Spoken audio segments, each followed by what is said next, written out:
Olá, que a paz de Jesus esteja com todos neste momento de reunião. Vamos falar hoje na palestra sobre o poder da oração, o poder da prece e também extrapolar um pouquinho esse assunto para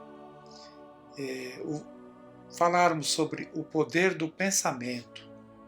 Pensamento, aprendemos dentro de todos os ensinamentos que recebemos na doutrina espírita, que o nosso pensamento ele se materializa.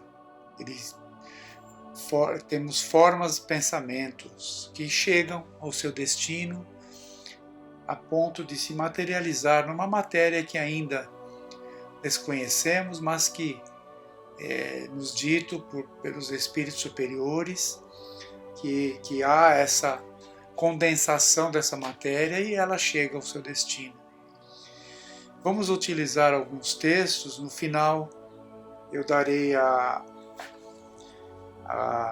o nome dos livros, né? A biografia de todos eles. São textos todos que falam sobre o poder, esse poder que temos no momento em que estamos em prece, concentrados, no momento em que vibramos favoravelmente ou desfavoravelmente, dependendo da nossa sintonia, do nosso momento, né?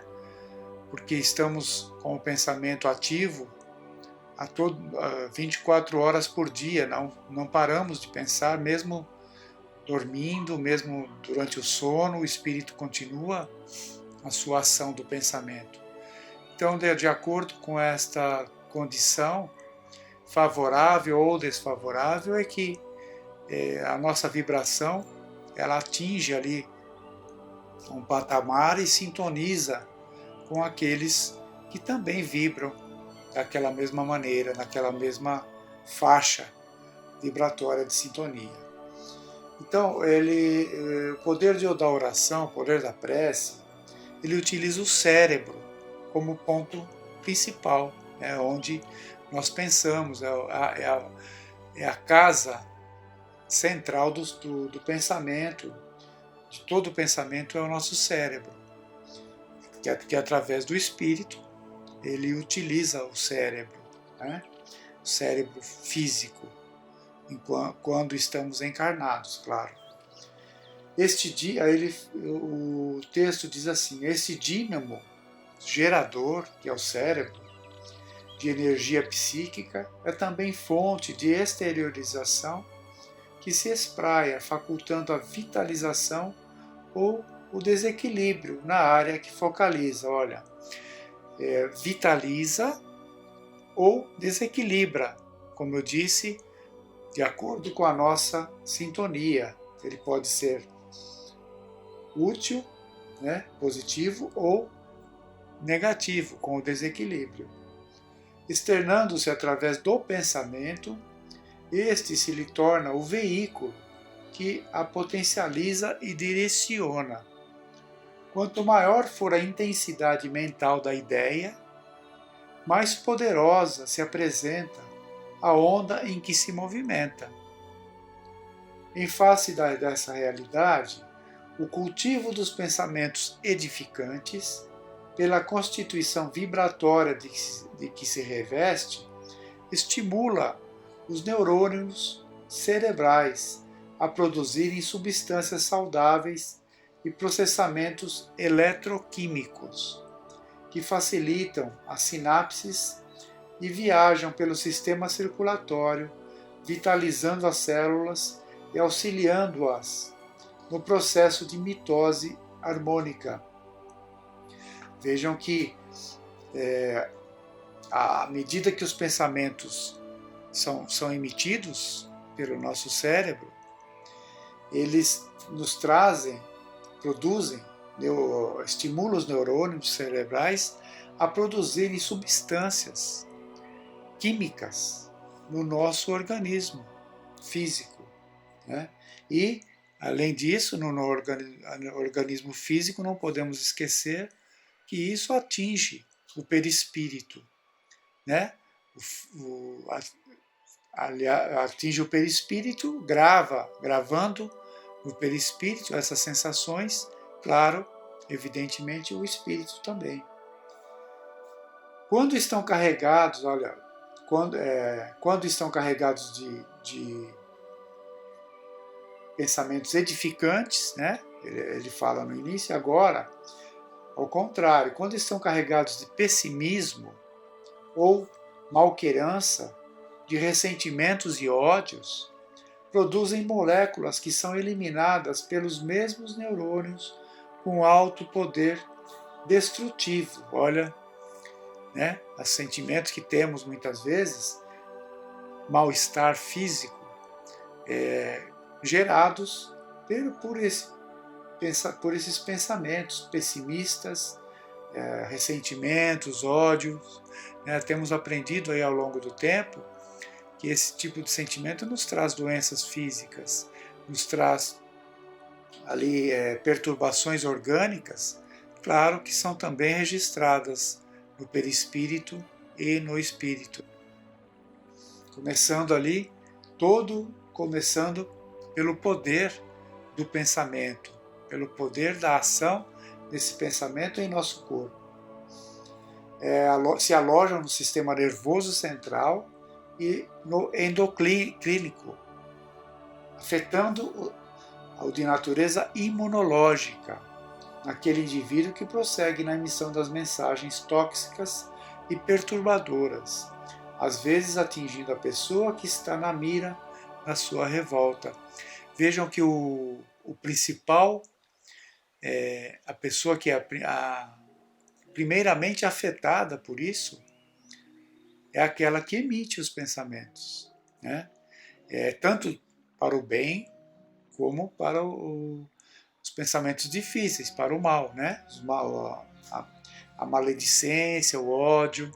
Então, o primeiro que recebe os efeitos desses pensamentos, né?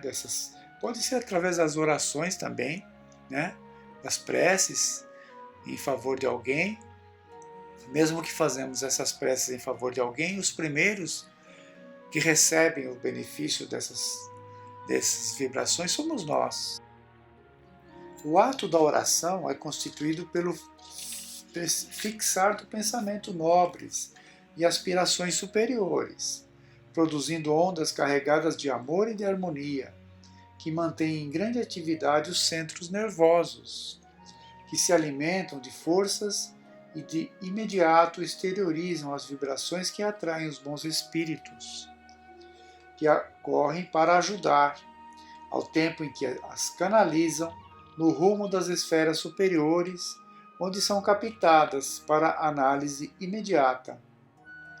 Então, em face do seu conteúdo especial, são potencializadas e retornam ao emissor, proporcionando-lhe vitalização e alegria, no caso de coisas boas, né? Vibrações boas. Quando oramos, quando nos sintonizamos com os bons espíritos, a vitalização e a alegria é a primeira coisa que sentimos. E, claro, eles recebem essas vibrações em forma de oração e canalizam para aqueles que destinamos, para aqueles que são o alvo ali das nossas vibrações. Mas, primeiramente, somos nós que recebemos os efeitos dela. É importante isso, né? Dessa condição, e aí nos estimula até a orarmos mais frequentemente, temos mais momentos de oração na nossa vida. E aí, também, utilizando de um outro texto aqui, uma questão que Kardec faz no Livro dos Espíritos, a questão no livro 3º, capítulo 2, Lei de Adoração, da prece, né, a questão 658 em diante. A prece é agradável a Deus, a oração é agradável a Deus, os bons sentimentos que emitimos às vezes são agradáveis a Deus, né? É isso que ele pergunta. Aí eles respondem assim, olha, a prece é sempre agradável a Deus, quando ditada pelo coração, porque a intenção é tudo. E não importa as palavras, que tipo de palavras que utilizamos, que vocabulário utilizamos, mas sim a intenção, com qual intenção emitimos aquele pensamento, com qual intenção estamos vibrando naquele direcionamento das nossas palavras ali, dos nossos pensamentos. A prece do coração é preferível à que podes ter, à que podes ler, por mais bela que seja, se a leres mais com os lábios do que com o pensamento.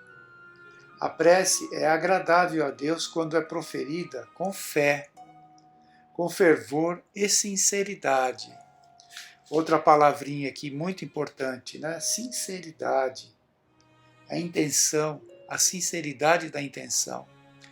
É isso que os bons espíritos percebem das nossas vibrações. Qual a intenção que estamos fazendo aquilo? Qual é a sinceridade dos sentimentos que elas estão sendo proferidas ali naquele momento, emitidas. Tudo isso tem o resultado. O povo, falando que os primeiros resultados são nossos. Nosso bem-estar, nossa alegria íntima, por estar ali até vibrando por alguém que sabemos necessitados e temos a certeza que essas vibrações chegarão ao seu destino. Não creiais, pois, que Deus seja tocado pelo homem vão, orgulhoso e egoísta, a menos que a sua prece represente um ato de sincero arrependimento e de verdadeira humildade. Qual é o caráter geral da prece? Então, como que podemos fazer a prece? Poderíamos fazer, né? Qual que é o sentido? A prece é um ato de adoração. Fazer preces a Deus é pensar nele, aproximar-se dele, pôr-se em comunicação com ele. Pela prece podemos fazer 3 coisas: louvar, pedir e agradecer. Apesar de nós ainda sermos tão egoístas nas nossas preces que pedimos mais do que agradecemos ou louvamos a Deus, né? As nossas preces geralmente são de pedidos, mas mesmo assim eles entendem ainda essa dificuldade. E aí a questão seguinte: a prece torna o homem melhor? Será que aquele homem que falha muito no seu dia a dia, que temos muita ainda dificuldades, ainda temos muita inferioridade na nossa conduta, será que no momento de prece nos tornamos melhor naqueles minutos ali que fazemos a prece? Eles falam, os Espíritos nos orientam assim: sim. Porque aquele que faz preces com fervor e confiança se torna mais forte contra as tentações do mal. E Deus lhe envia bons espíritos para assistir. É um socorro jamais recusado quando o pedimos com sinceridade. Então não importa qual é a nossa conduta, se é difícil, se erramos muito, se temos ainda muitas dificuldades a serem vencidas. No momento da prece, o que já foi dito antes, Deus nos enxerga a intenção e a sinceridade que estamos fazendo aquilo. Então só podem ser poucos momentos, mas que esses poucos momentos estaremos em companhia de bons espíritos nos auxiliando. E mesmo que sejam poucos esses momentos no nosso dia, nos trarão ali segurança, nos trarão consolo, nos trarão confiança para termos mais momentos deste. Nos livros de André Luiz temos muitas passagens sobre a prece, sobre o poder do pensamento, sobre as lições que como que isso é recebido no plano espiritual. O André Luiz ele nos relata momentos ali em que ele percebe em nosso lar, em outras, mesmo aqui na Terra, nas visitas que ele faz, às casas, aos centros espíritas, em que ele participa ali de sessões, de estudos, de atendimentos aos necessitados, enfim, várias situações, ele relata para nós nos livros as suas experiências, o que a prece, o que o bom pensamento, também o mau pensamento também, ele relata algumas vezes, como que ele chega nesses locais. No livro Os Mensageiros, no capítulo 25, temos o capítulo Efeitos da Prece, é um capítulo todo ele que ele descreve os efeitos da prece, né, como assistência no local onde estão chegando aquelas preces, da forma que os espíritos recebem aquelas preces, os espíritos necessitados começam ali a receber as luzes da prece, como chegam, aquelas pétalas de luz caindo sobre os espíritos, sobre aqueles que são destinados a essas preces. Tudo isso temos que ter a consciência e a certeza de que os bons pensamentos nossos no nosso dia a dia, nas nossas atividades, no nosso comportamento também são preces, né? São orações, na nossa boa conduta, no trabalho de assistência, no trabalho em favor do próximo. Todos esses momentos são considerados como preces, porque nos colocamos com sinceridade, com o coração, com a boa vontade, abrindo ali a nossa porta para que os bons espíritos também nos intuam, nos assistam naqueles momentos, para que essa luz realmente possa sair de nós e, voltando ao início da nossa palestra, também cheguem até nós, né? Porque os primeiros ali beneficiados somos nós, o bem-estar que nos traz esse tipo de pensamento, esse tipo de ação, tudo isso nós somos os primeiros a receber. Então, é importante lembrarmos da importância do bom pensamento, da força do pensamento, da intensidade que ele pode nos beneficiar ou nos prejudicar, né? Estarmos sempre tentando aí termos mais pensamentos bons do que ruins, mais pensamentos agradáveis em favor do próximo do que desagradáveis, né? Substituindo ainda as nossas dificuldades. Hoje utilizamos os textos contidos no livro Reencontro com a Vida, do Divaldo Franco, pelo espírito Manuel Filomeno de Miranda. Utilizamos também o Livro dos Espíritos, questão 658, 660, e também o texto dos livros Os Mensageiros, de André Luiz, discografia do Chico Xavier, no capítulo 25, que ele fala dos efeitos da prece. Possamos refletir sobre esses assuntos e, principalmente, termos bons pensamentos na nossa vida. Que Jesus nos abençoe, possamos ficar em paz. Mais uma vez, tenhamos uma boa semana, que assim seja.